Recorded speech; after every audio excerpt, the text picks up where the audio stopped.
पंजाब सरकार की कैबिनेट की एक अहम बैठक आज शाम 5 बजे चंडीगढ़ स्थित मुख्यमंत्री आवास पर आयोजित होगी। बैठक की अध्यक्षता मुख्यमंत्री भगवंत सिंह मान करेंगे। इस बैठक में राज्य के सभी कैबिनेट मंत्री शामिल होंगे। बैठक में राज्य से जुड़े कई अहम मुद्दों पर चर्चा की जाएगी। इसके साथ ही विकास कार्यों, प्रशासनिक मामलों और जनहित से जुड़े प्रस्तावों पर विचार किया जाएगा।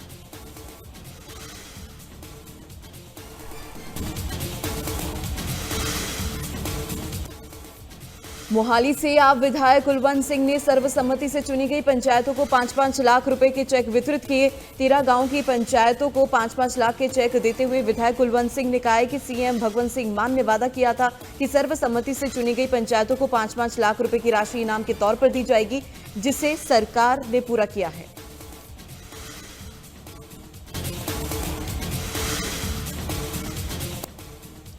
पटियाला में स्कूल ऑफ एमिनेंस फिल खाना स्कूल में वार्षिक नतीजा समारोह मनाया गया। इस दौरान पटियाला विधायक अजीत पाल सिंह कोहली मुख्य अतिथि के तौर पर शामिल हुए।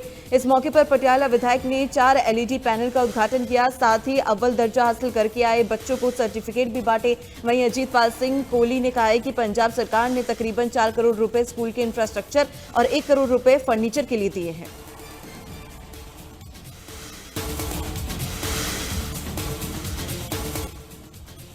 पंजाब में 1 अप्रैल से गेहूं की सरकारी खरीद शुरू होने जा रही है, जिसको लेकर प्रदेश भर की अनाज मंडियों में व्यवस्थाएं चाक चौबंद की जा रही है। एशिया की सबसे बड़ी अनाज मंडियों में से एक राजपुरा अनाज मंडी में सभी इंतजाम पूरे कर लिए गए हैं। मार्केट कमेटी चेयरमैन आरती एसोसिएशन प्रेसिडेंट ने कहा है कि सीजन शुरू होने से पहले ही मंडी में पीने के पानी, सफाई, किसानों के लिए शेड और ट्रैक्टरों की पार्किंग के इंतजाम कर लिए गए हैं।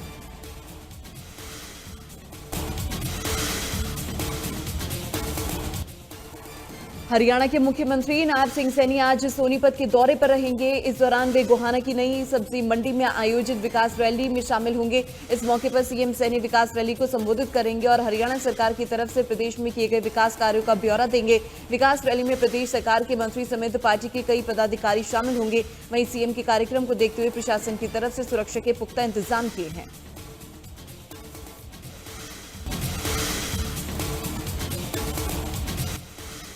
मुख्यमंत्री नायब सिंह सैनी ने अंबाला में कैबिनेट मंत्री अनिल विज के आवास पर उनसे मुलाकात की और हालचाल जाना। इस दौरान दोनों नेताओं के बीच प्रदेश के विकास और जनसेवा से जुड़े विषयों पर चर्चा हुई। सीएम नायब सिंह सैनी ने कहा कि अनिल विज प्रदेश की राजनीति के वरिष्ठ और अनुभवी नेता है, जिनका प्रशासनिक अनुभव और जनसेवा के प्रति समर्पण हरियाणा के लिए अमूल्य है।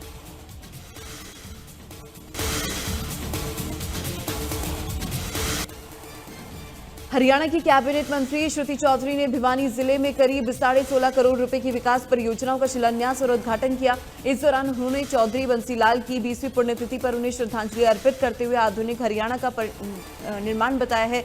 मंत्री ने कहा है कि 31 मार्च को तोशाम में सूक्ष्म सिंचाई मेले का आयोजन होगा। साथ ही उन्होंने ईंधन संकट से इनकार करते हुए कहा है कि सरकार पूरी तरीके से सतर्क है और कालाबाजारी पर सख्त कार्रवाई की जा रही है।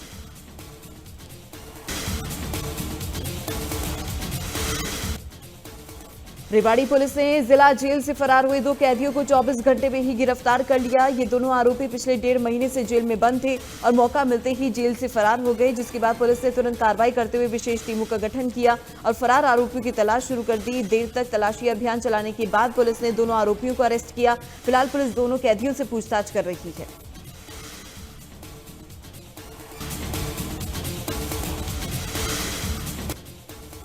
सोनीपत में दिन दहाड़े बाइक सवार 2 युवकों ने महिला से सोने की चेन छीनकर मौके से फरार हो गए। ये पूरी वारदात गली में लगे सीसीटीवी कैमरे में कैद हो गई, जिसके बाद महिला ने सिविल लाइन थाना में अज्ञात युवकों के खिलाफ मामला दर्ज कराया। फिलहाल पुलिस सीसीटीवी फुटेज के आधार पर आरोपियों की तलाश में जुटी है।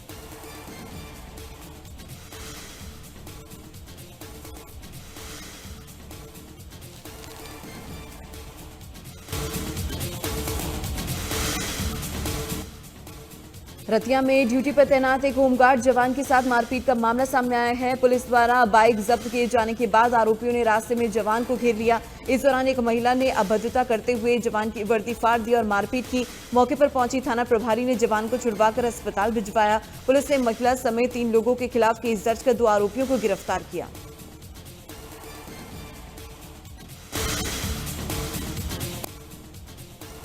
उत्तर प्रदेश के मुख्यमंत्री योगी आदित्यनाथ आज लखनऊ के लोक भवन में आयोजित कार्यक्रम में शामिल होंगे। इस मौके पर सीएम योगी डॉक्टर राम मनोहर लोहिया आयुर्विज्ञान संस्थान में हाल ही में नियुक्त की गई 665 नर्सों को नियुक्ति पत्र सौंपेंगे। सीएम योगी के कार्यक्रम को लेकर प्रशासन की तरफ से सभी तैयारियां पूरी कर ली गई हैं।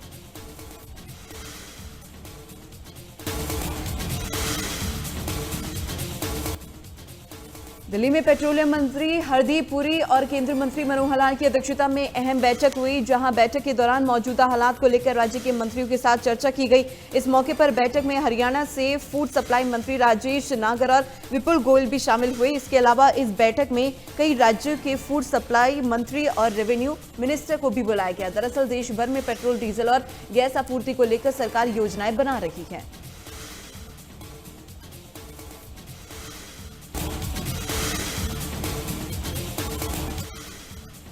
प्रधानमंत्री नरेंद्र मोदी आज सुबह 11 बजे देशवासियों से मन की बात कार्यक्रम से संवाद करेंगे। मन की बात कार्यक्रम का ये 132वां एपिसोड होगा, जिसमें पीएम मोदी कई अहम मुद्दों पर अपने विचार साझा करेंगे।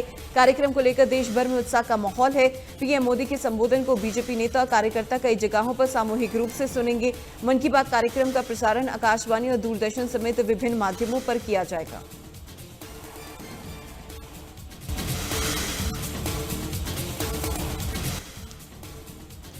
Defending champion royal Challengers Bengaluru ने आईपीएल के 19वें सीजन की शुरुआत करते हुए सनराइजर्स हैदराबाद को 6 विकेट से हरा दिया। शनिवार को चिन्नास्वामी स्टेडियम में खेले गए मुकाबले में हैदराबाद ने पहले बल्लेबाजी करते हुए 202 रन का टारगेट दिया, जिसका पीछा करते हुए आरसीबी टीम ने महज 15.4 ओवर में ही मैच अपने नाम कर लिया। आरसीबी के लिए विराट कोहली ने नाबाद 69 और देवदत्त पिडिक्कल के लिए ने 61 रन बनाए हैं।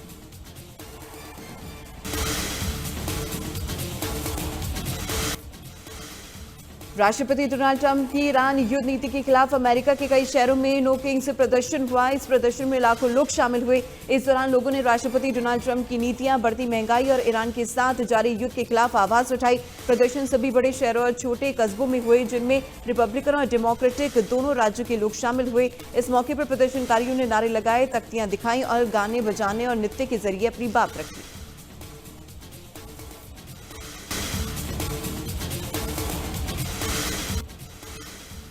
इजरायल ने शनिवार को दक्षिणी लेबनान में बड़ा हमला किया है, जिसमें 3 लेबनानी पत्रकारों की मौत हो गई। इनमें 2 पुरुष और 1 महिला शामिल है। लेबनान के राष्ट्रपति जोसेफ ऑन ने इस हमले की निंदा की है। जानकारी के मुताबिक हवाई हमले के दौरान मीडिया वाहन को निशाना बनाया गया था। ये पत्रकार इजरायल हिजबुल्लाह युद्ध की घटनाओं को कवर कर रहे थे।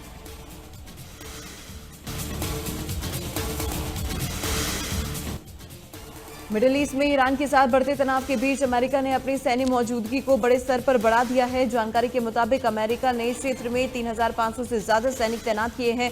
अमेरिकी सेंट्रल कमांड ने इसकी पुष्टि की है कि आधुनिक युद्धपोत यूएसएस ट्रिपोली अपने निर्धारित ऑपरेशन जोन में पहुंच चुका है, जिसमें लगभग 2500 मरीन सैनिक सवार हैं। ये पिछले 20 वर्षों में मध्य पूर्व में अमेरिकी सेना की सबसे बड़ी तैनाती मानी जा रही है।